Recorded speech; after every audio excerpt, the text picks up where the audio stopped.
έχουμε εγκαταστήσει το CanTech F2, το οποίο μας δίνει τη δυνατότητα να ελέγχουμε τους αισθητήρες, τους μπροστινούς αισθητήρες αναλόγως στην ταχύτητα του κυβωτίου. Αν π.χ. βάλουμε το drive, ενεργοποιούνται οι μπροστινοί αισθητήρες, με το που το γυρίσουμε στο neutral σταματάνε να δουλεύουν. Παράλληλα ελέγχει την ταχύτητα που κινείται το αυτοκίνητο και όταν ξεπεράσουν τα 15 χιλιόμετρα σταματάνε να δουλεύουν όταν το αυτοκίνητο κινείται. Για παράδειγμα, βάζουμε το drive και προχωράμε.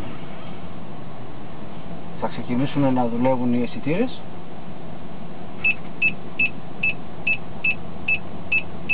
Το πλησιάζουμε το εμπόδιο, αυξάνεται η ταχύτητά τους.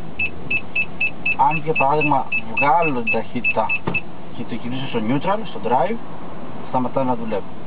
Και που ξαναενεργοποιήσω το drive, ξεκινάνε να δουλεύουν οι αισθητήρες.